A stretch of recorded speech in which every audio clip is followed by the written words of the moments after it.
আচ্ছা, আমরা মোটামুটি এই ইমেজ দ্বারা আর কয়েকটা জিনিস শিখি। সেটা হলো কি দেখেন, এটাকে বলা হয় ডিরেক্ট যে স্পট রিমুভ বা অবজেক্ট রিমুভ বলা হয়। তো এটা কীভাবে করে? প্রথম কথা, যেই অবজেক্টকে আপনি রিমুভ করতে চান সেই অবজেক্টকে আগে সিলেকশন করতে হবে। ঠিক আছে? সিলেকশন কীভাবে করবেন? এখানে আসবেন, এই যে ড্রাগ করে সিলেকশন করেন। সিলেকশন হয়েছে, তারপরে এখান থেকে এই যে যেটাকে রিমুভ করতে চান ওইটাকে অবশ্যই মাঝখানে রাখতে হবে সিলেকশনের। করার পরে এই যে shift back space, shift back space আসলেই এই যে সর্বপ্রথম দেখেন লেখা আছে কন্টেন্ট কি, কন্টেন্ট অ্যাওয়ার্ড। এই কন্টেন্ট অ্যাওয়ার্ডটা আপনি ফটোশপ শিখতে গেলে আরও 3 জায়গায় আসবে। কয় জায়গায়? 3 জায়গায় আসবে। 3 জায়গাতেই কাজ হলো 3 রকমের। এখানে হলো অবজেক্ট রিমুভ, এই যে কন্টেন্ট অ্যাওয়ার্ডে ক্লিক করেন, ওকে দিয়ে যে ওকেতে চাপ দেন, দিলেই দেখবেন একটু অপেক্ষা করেন যে ভীম নাই, শেষ হয়ে গেছে, দেখেন নাই, অটো গাইড। ঠিক আছে? এইভাবে কন্ট্রোল ডি দিই। এখন মনে করেন আপনি এখানে আসছেন, আসার পরে খেয়াল করেন এই যে এখানে ক্লিক করেন, দেখেন এখানে দুইটা নৌকা দেখাচ্ছে নাকি? এখন আমি যাচ্ছি, এইখান থেকে একটা নৌকা হারাই ফেলবে, চলে যাবে, কিন্তু ব্যাপারটা হয়ে গেলো এখানকার একটা নৌকা হারাই যাবে কিন্তু ব্যাকগ্রাউন্ডে ঠিক থাকবে। তাহলে আপনার কী করতে হবে? এই যে এইটা দিয়েই সিলেকশন করতে পারেন, বা এই যে এখানে দাম লেখা আছে দেখেন ল্যাসো টুল। কী টুল? এর আগে কিন্তু ল্যাসো টুল ছিল। ল্যাসো টুল মানে ওই যে কলমের মতো নিজের মতো স্বাধীনভাবে কী করবেন? সিলেকশন করতে পারবেন। এই যে এখানে ক্লিক করে স্বাধীন মতো এই যে নিজের মতো সিলেকশন করেন, সিলেকশন হয়ে গেছে, বাস shift backspace content aware, boom, নাই, শেষ। বুঝতে পারছেন? এখন এটা করে কিভাবে? প্রশ্ন যে স্যার এটা হয় কিভাবে? এটা হয় সাধারণত এই যে মনে করেন আপনি এই যে মার্ক করলেন, এবার সিলেকশন করে মার্ক করার পরে একটা জিনিস খেয়াল করেন, যখন আপনি মার্ক হয়ে গেল, এখানে গুরুত্বপূর্ণ যে বিষয়টা, এইখানে সে ফটোশপ মনে করে যে এর ভিতরে কি আছে সেটা সে চিন্তা করে না। সে চিন্তা করে ভিতরটা রিমুভ হবে, সেটা ওর মাথায় থাকে।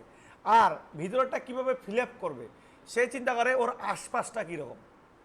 বুঝতে পারছেন যে ওর আশপাশটা কীরকম?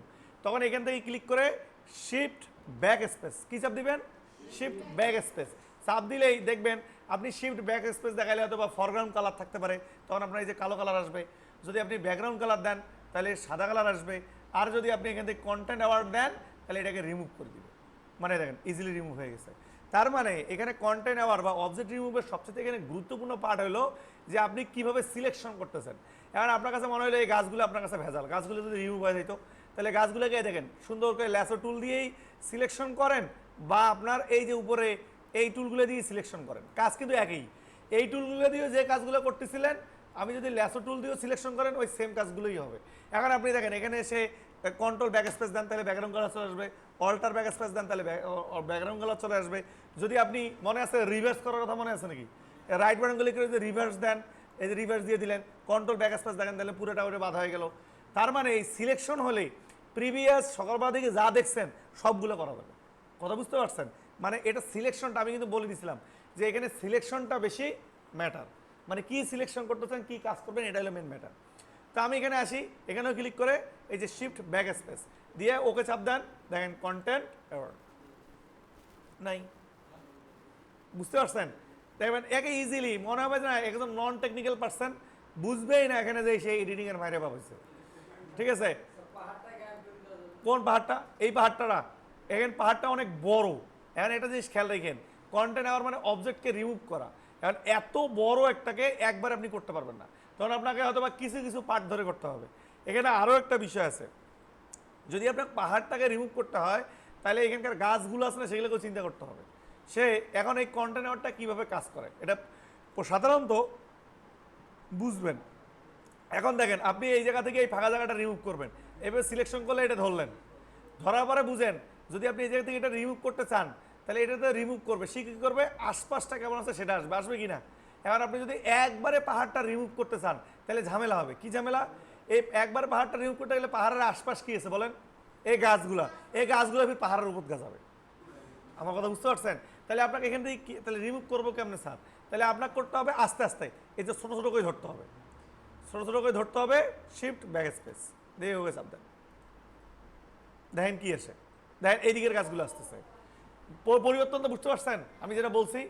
এখানে আপনাকে পাহাড়ের জায়গায় পাহাড় তো রিমুভ করবেন, কিন্তু পাহাড়ের জায়গায় কী চান সেটা কিন্তু এখানে বলে দিতে হবে, বা ওর আশপাশে সেটা থাকতে হবে। এত বড় অবজেক্ট রিমুভ একবারে পসিবল না। কথা কি বুঝতে পারছেন? তো এই একবার যদি আপনি পাহাড়টাকে রিমুভ করতে চান তাহলে আপনাকে অন্য টুল ইউজ করতে হবে।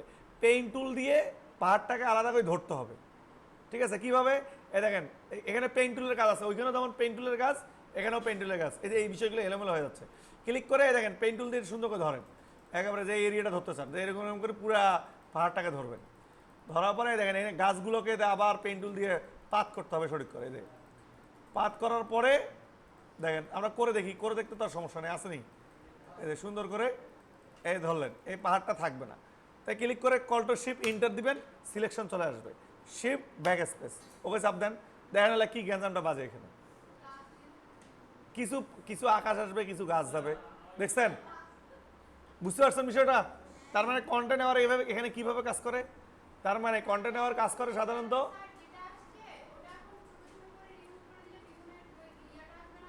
হ্যাঁ আসবে। এখন এই যে কন্ট্রোল ডি দিলেন, ডিসিলেক্ট, এখানে আরও একটা কাজ আছে, সেটা হলো অন্য টুল দিয়ে, সেটা হলো আপনি আকাশটা এখানে ভরাই দিতে চান, তাহলে আপনাকে এবার এখানে অন্য টুল যেমন আছে এখানকার কোলোনেস্টন টুল, যেটা দিয়ে কপি করা যায়, একটা জিনিসকে একটা দিকে বসানো যায়, অর্থাৎ সেটা কপি করেন, এবার আকাশটা এখানে বসাই দেন।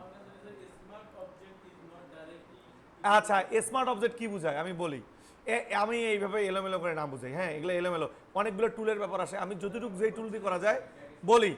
এখন আপনার কেন ওটা আসতেছে না, দেখেন আপনার একটা ইমেজে তখন কাজ করবে না, কখন কাজ করবে না? যখন যখন আপনার এই যে এখানে এসে দেখেন আপনার পিসিতে আপনার হয়তো বা এই যে দেখেন আপনার ইমেজটাতে এই যে এরকম একটা আইকন দেখাচ্ছে, দেখেন ছোট্ট একটা আইকন।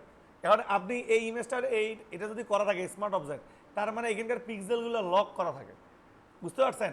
এখন এই লক করা পিক্সেলগুলো তো আর আপনি চালাইতে পারবেন না, তখন আপনার কি করতে হবে? এইটাকে রাস্টারাইজ লেয়ার মানে একটা সাধারণ ইমেজে কনভার্ট করতে হবে। কিভাবে? তখন ওই ইমেজের গায়ে ক্লিক করে রাইট বাটন ক্লিক করলে দেখেন লেখা আছে রাস্টারাইজ লেয়ার। এই রাস্টারাইজ লেয়ার করে দেওয়ার পর এখন করেন, দেখেন হবে। এখানে অনেক কিছু হইতে পারে, যেমন আমি এখান থেকে আবার একটা ইমেজ নিয়ে আসি, দেখেন ওপেন করি, বা আপনি এখান থেকে লিঙ্ক করে নিয়ে আসেন, যে কোনো ইমেজ এখান থেকে প্লেস করেন, প্লেস করলেই দেখবেন এই যে এখানে একটা ইমেজ আছে, নিয়ে আসেন, ওকে করেন, প্লেস আসছে, ওখানে ছেড়ে দিবেন। দেওয়ার পরে দেখেন এই ইমেজটার গায়ে একটা এই যে দেখেন সিকোলার লাগানোর মতো একটা আইকন দেখায়, ঠিক আছে ওই লেয়ারও। তখন এই লেয়ারে কাজ হবে না, আপনাকে অবশ্যই লেয়ারটা রাইট বাটন ক্লিক করে এই যে দেখেন আছে রাস্টারাইজ লেয়ার, দেখা যায় এই অবশ্যই রাস্টারাইজ লেয়ার করতে হবে। তারপরে ওই ইমেজটা এডিট করলে এডিট কাজ করবে, নাহলে করবে না। কথা কি বুঝতে পারছেন? এখন আমরা আসি, আমরা এখান থেকে এই মোটামুটি এটা একটা অবজেক্ট রিমুভ। এবার আসে এই অবজেক্টটা, তো আপনি এখান থেকে যে কোনো ধরনের ইমেজ বা যে কোনো ধরনের ইমেজ থেকে অবজেক্টকে ইজিলি রিমুভ করতে পারেন। মনে করেন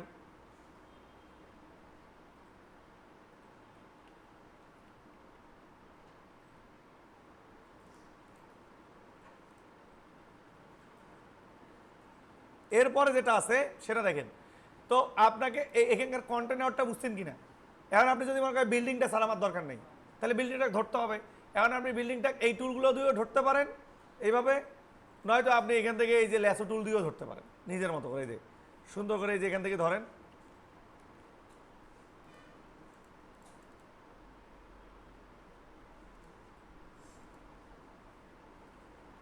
এই যে এখান থেকে হলো ল্যাসো টুল দিয়ে এই যে নিজের মতো করে ড্রাগ করে ধরেন, এই সুন্দর করে ড্রাগ করে ধরলেন, ছেড়ে দেন, তারপর শিফট ব্যাক স্পেস দিয়ে ওকে কন্টেনার থাকা অবস্থায় ওকে চাপ দেন, দেখেন যে গায়েব হয়ে গেছে, থাকবে না এটা।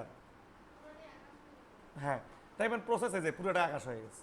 এখন ছোটো ছোটো এডিটেড থাকবে, এগুলো অন্য টুল দিয়ে করতে হবে, ঠিক আছে?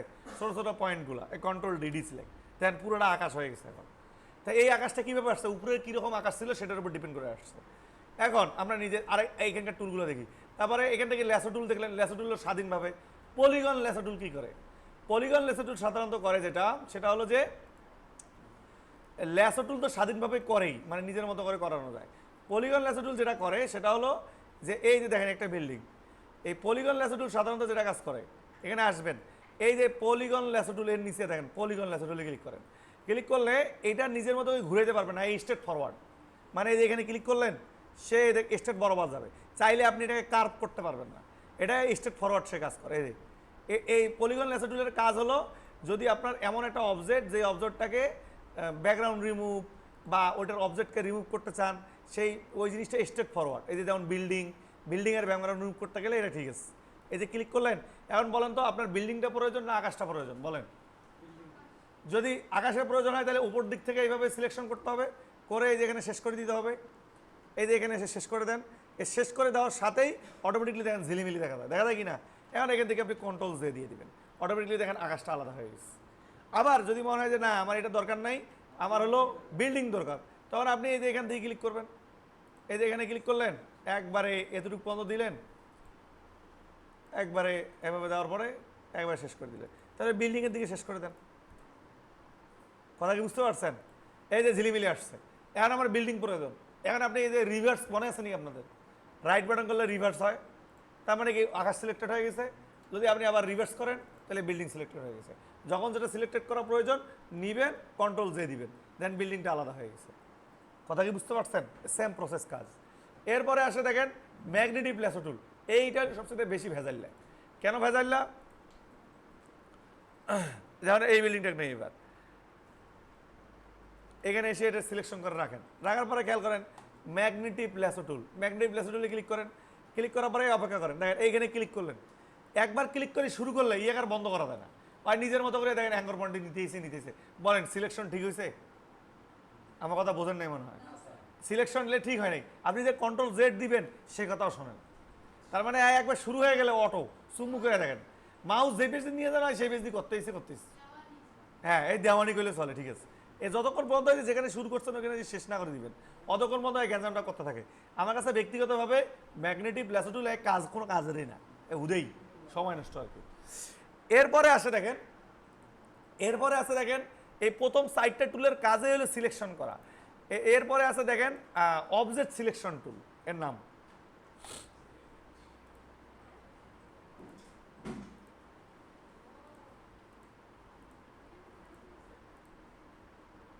কাজ করতেছে না, একটু পজ করি। এবার আসেন পরে যেটা আছে সেটা হলো দেখেন এখানে বলা আছে অবজেক্ট সিলেকশন টুল। দেখেন object selection tool, quick selection tool এবং ম্যাজিক। বলেন ম্যাজিকের সাথে এর আগে পরিচিত না? ম্যাজিক আসলে কিসের ভিত্তিতে কাজ করে বলেন? কালারের ভিত্তিতে কাজ করে। মানে একই কালার যতগুলো শেপ থাকে একবারে কি করে সিলেক্টেড করে। তো এইখানেও সেম। এখানে আসেন কুইক প্রথমে আসে অবজেক্ট সিলেকশন। এখানে অবজেক্ট কি বলেন? এই পাখিটা, এই যে এখানে ক্লিক করে ড্রাগ করে ছাড়ে দেন, দেখেন অটো পাখিটা সিলেকশন হয়ে যাবে। এটা অপেক্ষা করি।